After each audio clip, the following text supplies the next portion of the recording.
First thing. First thing, you will have a company tomorrow.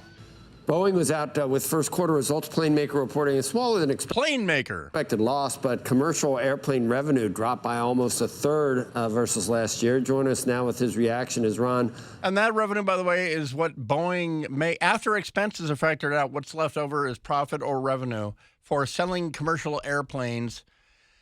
And it's up over last year, but first quarter earnings were all in before door plugs were popping off and all that. The real effects are going to be later on this year. That's your thing one. Boeing is still open today. The doors are open.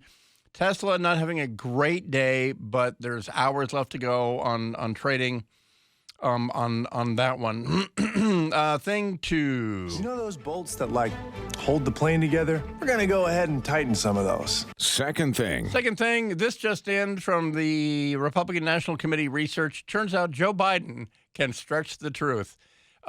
In these days, when he's in front of the right people, when he's in front of the right shade of people, he got into politics because of civil rights. And really, say the words, Joe. During the 60s, I was, in fact. But you go back to it turns out they had video back in 1968. So what he said that he got inspired by the civil rights. During the 60s, I was, in fact. I got involved. You can tell old Joe from New Joe right there. Well, anyway, he said he got involved because of civil rights, and then you go back to the actual time he says he got involved, which is 1968.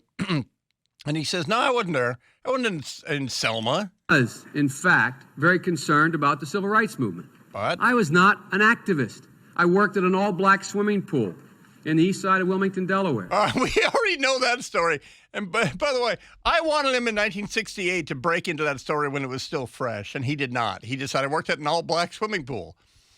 And we know what happened there. So anyway, that is thing two. Thing three. Third thing, much of the media is expressing this sentiment. And if I heard the word pecker one more time, I thought I was going to lose my mind. But he was the lead story. So Trump may get a sanction from the judge about violating the gag rule today. The options are $1,000 a day, and he would have to pay $10,000 up front, or, and I gotta say, the jail time option, because the entire primary season was him saying fake prosecutions, the whole thing, and the money was flowing in. That it's trailed off now, and a Trump booking photo, an intake photo, would do wonders for him right now. I'll keep you in suspense. I would, in my campaign meeting, I would say, don't shout me down. Let me complete this sentence. We'll know within a few hours whether this works, and I sense it would. And that would get the candidate to say, donations, you say. But one of the things you're seeing is that people don't want to pay legal fees. And so you would have to say, this is to fight against Trump's persecution, not his legal fees. So there's a way to split the baby on that one. Just don't split any babies. And then Joe Biden went to Florida to split babies. And this is his new, they're testing this out. When he delivers it like this is thing three, by the way. Let's call it fourth thing. Fourth thing. Since I don't know why we're surprised by Trump. How many times does he have to prove we can't be trusted?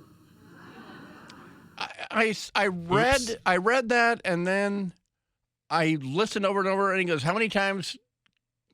Well, how many times does he have to prove we can't be trusted? How many times he have to prove we can't be trusted?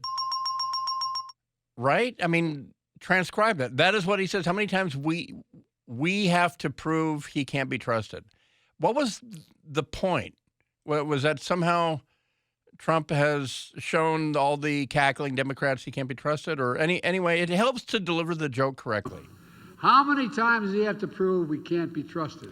And once again, Greg, ask me, what's the secret to comedy? Brian, what is the secret Timing. to what? And so that lesson learned. So there we go. Well, here we go. Up in Woodinville, or I should say in Lynwood, which is part of Snohomish County, someone is shooting at a apartment building. And fifth thing. The same one.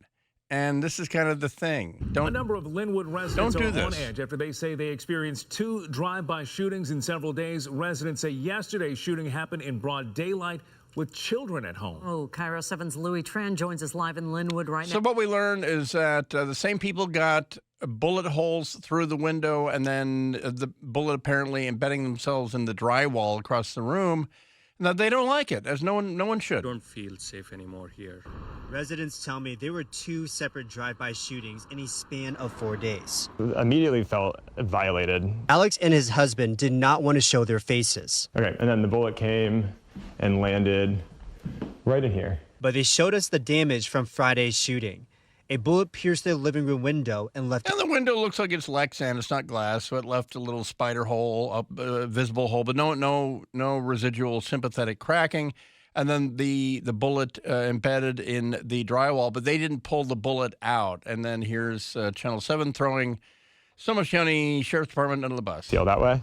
We are more concerned about these shootings. Like, it's not one time, it's the second time happened, and we are concerned it might happen again. Well, anyway, they pointed out that Lynwood wants to be part of your Snohomish County Sheriff's Department policing them. And just me eyeballing it, I didn't see it. They did say one of the bullets was a rifle bullet, but I didn't see any evidence of over-penetration because a rifle hitting drywall would go to 4 apartments over. But anyway... Teenagers robbing people in Kent with guns, robbing a 7-Eleven. Not nice. Very bad kids on a school day. Now at 6, they're not old enough to even drive legally, but a pair of 14-year-olds are now in custody after an armed robbery and pursuit in Kent. Tonight we're seeing video of the masked robbers running away from the 7-Eleven at 64th Avenue. So they brought guns to a 7-Eleven robbery, and they're still called juveniles, and they will be in front of the man today. See if these teens are linked to other robberies. It's just something you're seeing a lot more of lately than we did before. Except Washington state law says that without a lawyer present, they can't be interrogated or questioned. And then, so listen to this one. Here you have a immigrant from Nigeria who witnessed all the mayhem, and I love this guy. This guy nails what the problem is in America. Now the big problem is, how do they get guns? The only thing that I really like this place is that the police are swift. These guys, they are well trained. May God bless them. Well experienced. So anyway, good for him. Anyway, his last name is Kauma, Kauma,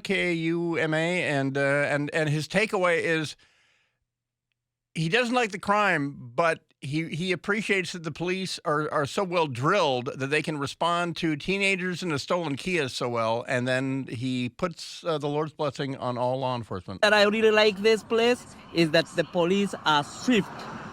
These guys, they are well trained. May God bless them. So there you go. So that's a bit refreshing, isn't it? If only city officials would talk that way about law enforcement. I know, and so I don't know if it still says like Kent, City of Destiny, but it should say Kent, swift. May God bless us, swift and well trained. But they got the miscreants, and you can slap on a truancy charge on that one. I would imagine. But anyway, they're going to be in front of a juvenile judge today, and no matter what they said, it can't be. It cannot be entered into evidence because there wasn't a lawyer present and all that. So just continue being a juvenile all your life.